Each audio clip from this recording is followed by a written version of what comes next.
decided we'd ask for a tray to be sent up to the bridge. But in 18 scripts, that's the only conflict we've had. Well, they've passed what? I mean, every script. Is pre-censorship, though, involved? Are you simply writing easy? In this particular area, no, because we're dealing with a half-hour show, which cannot probe like a 90, which doesn't use scripts as vehicles of social criticism. These are strictly for entertainment. These are pot boilers. Oh, no. I wouldn't call them pot boilers at all. No, these are very adult, I think high-quality, half-hour, extremely polished films. But because they deal in the areas of fantasy and imagination and science fiction and all of those things, there's no opportunity to cop a plea or chop an axe or anything. Well, you're not going to be able to cop a plea or chop an axe because you're going to be obviously working so hard on the Twilight Zone that, in essence, for the time being and for the foreseeable future, you've given up on writing anything important for television, right? Yeah. Again, this is a semantic thing. Important for television, I don't know. If by important you mean I'm not going to try to delve into current social problems dramatically, you're quite right, I'm not. You told Kay Gardella of the New York Daily News this. You said, professionally, I don't think Twilight Zone will hurt me, but I must admit I don't think it'll help me either. I'm stepping out of the line of fire. You've had it as far as trying to beat your brains out. Did you just read the first two lines, Mike? Professionally, I don't think Twilight Zone will hurt me, but I must admit I don't think it'll help me. I never said that. I'm convinced it'll help me. I have great pride in the show. In 11 or 12 years of writing, Mike, I can lay claim to at least this. I have never written beneath myself. I've never written anything that I didn't want my name attached to. I have probed deeper in some scripts, and I've been more successful in some than others. But all of them that have been on, you know, I'll take my lick. They're mine, and that's the way I wanted them. Somebody asked me the other day if this means that I'm going to be a meek conformist, and my answer is no. I'm just acting the role of a tired nonconformist, and I don't want to fight anymore. I don't want to fight anymore. I don't want to have to battle sponsors and agencies. I don't want to have to push for something that I want and have to settle for second best. I don't want to have to compromise all the time, which in essence is what the television writer does if he wants to put on controversial themes. Well, then why do you stay in television? I stay in television because I think it's very possible to perform a function of providing adult, meaningful, exciting, challenging drama without dealing in controversy necessarily. This, of course, Mike, is not the best of all possible worlds. I am not suggesting that this is at the absolute millennium. I think it's criminal that we're not permitted to make dramatic note of social evils as they exist, of controversial themes as they are inherent in our society. I think it's ridiculous that drama, which by its very nature should make a comment on those things that affect our daily lives, is in the position, at least in terms of television drama, of not being able to take this stand.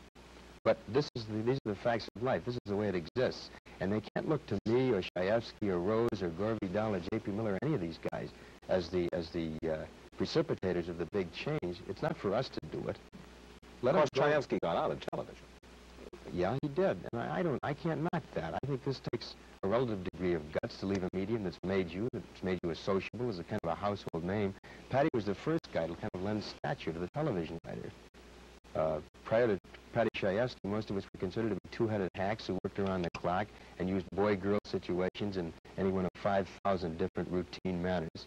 But Patty gave us a stature, and I respect Patty's decision to leave. He felt that he wasn't satisfied with doing things half-best. Do you think you can make it outside of television? Me? Yeah. I'm not sure I could. And I suppose this is an admission of a kind of weakness, or at least a sense of insecurity on my part. I've never had a Broadway play produced. What few motion pictures I've written have been somewhat less than spectacular. And I suppose I stay in the medium partly as an admission of I want to stay in the womb. This is the medium I understand. These are the tools and techniques that I've been versed in for many years. Maybe I don't want to, get stuck up on the board and get shot at with darts in a Broadway play when I'm not sure I'm prepared for it. But Patty was willing to take the chance. Gore Vidal writes novels. Bob Arthur did Broadway. What about you in novels? Ultimately, I'd love to write a novel, and I think next year I'll start my play. Requiem was under option. It was written as a play, and I gave them their money back, and I want to do it over again. But I stay in the medium also because I happen to like the medium.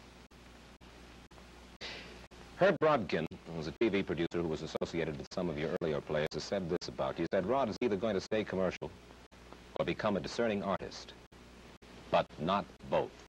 I remember the quote. He He gave it to Gilbert Milstein when Milstein was doing a profile on me in the New York Times. I didn't understand it at the time. I failed to achieve any degree of understanding in the ensuing years, which are 3 in number.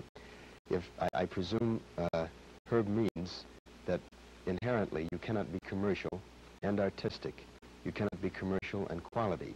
You cannot be commercial concurrent with having a preoccupation with the level of storytelling that you want to achieve. And this I have to reject. I think you can be, I don't think calling something commercial tags it with a kind of an odious suggestion that it stinks, that it's something raunchy to be ashamed of. I don't think if you say commercial means to be publicly acceptable, what's wrong with that?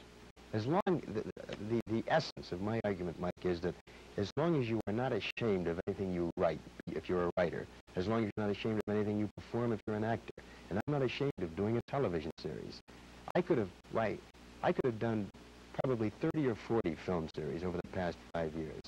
I presume at least I've turned down that many, with great guarantees of cash, with great guarantees of financial security, but I've turned them down because I didn't like them. I did not think they were quality, and God knows they were commercial. But I think innate in what Herb says is this suggestion made by many people that you can't have public acceptance and still be artistic. And as I say, I have to reject that. One of your most recent plays was one called The Velvet Alley, right? Right. It was about the corrupting influences of Hollywood and big money. Right. Where did that come from? Your own experiences? Part of it was very autobiographical.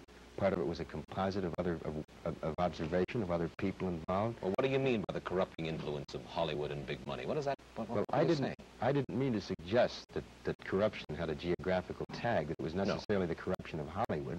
What I tried to suggest dramatically was that when you get into the big money, particularly in a kind of detonating, exciting, explosive, overnight way that our industry permits, there are certain blandishments that a guy can succumb to, and many do. Such as? A preoccupation with status, with the symbols of status, with the heated swimming pool that's 10 feet longer than the neighbors, with the big car, with the concern about billing. All these things, in a sense, rather minute things, really, in context, but that become disproportionately large in a guy's mind. And also, because those become so large, what becomes small? I think probably the really valuable things. And I know this sounds corny and sort of buckwheatish to say that things like having a family, being concerned with raising children, being concerned with where they go to school, being concerned with a good marital relationship, all these things I think are of the essence. Unfortunately, and the problem, as I tried to dramatize in The Velvet Alley, was that the guy who makes a success is immediately assailed by everybody. And you suddenly find yourself having to compromise along the line, giving so many hours to work and a disproportionate number of fewer hours to family. And this is inherent in our business. How many hours a day do you work right now as executive producer and or writer on? 12 to 14 hours a day. How many days a week? 7. And I don't mean, now seriously, I'm not asking for figures here, but obviously, the Twilight Zone is your own creation. You're doing it for money. I think that our audience would be fascinated to know. And again, I don't want to get too specific, but how rich can a fella get under these circumstances? Well, if the show is successful, he can get tremendously rich. He can make $500,000, I suppose. $500,000 of what? A year? Over a period of 3 or 4 years, I suppose, yeah. But, Mike, I'm not, again, this sounds defensive, and it probably sounds phony, but I'm not nearly as concerned with the money to be made on this show as I am with the quality of it, and I can prove that. I have a contract with Metro-Goldwyn-Mayer, which guarantees me something in the neighborhood of $250,000 over a period of 3 years. This is a contract I'm trying to break and get out of, so I can devote time to a series which is very iffy, which is a very problematical thing. It's only guaranteed 26 weeks, and if it only goes 26 weeks and stops, I'll have lost a great deal of money. But I would rather take the chance and do something I like, something I'm familiar with, something that has a built-in challenge to it. It's even possible, though, that if it is a success, you could make well over the $2 million that you suggested, right. 4 years, $500,000 apiece. Quite right, but I happen to feel after a year and a half of working 12 to 14 hours a day, it's worth it. And I think I rate it. I think anybody does who works that hard and can create an idea. can make a show go. 30 seconds. Is television good? Some television's wonderful. Some television is exciting and promising and has vast potential. Some television is mediocre and bad. But I think it has promise, Mike.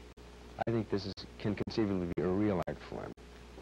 And I stick with it for the reasons I said and because I think that it can only improve and can improve tremendously. And I think aims toward that. Rod Serling's story can be summed up in just a few words. From 40 rejection slips to 3 Emmy Awards, from a trailer home to a hacienda in Hollywood complete with swimming pool. It hasn't been a long road, but it's been a hard one. And the last couple of miles have been paved with gold. We thank Rod Serling for adding his portrait to our gallery. One of the people other people are interested in. Mike Wallace, that's it for now.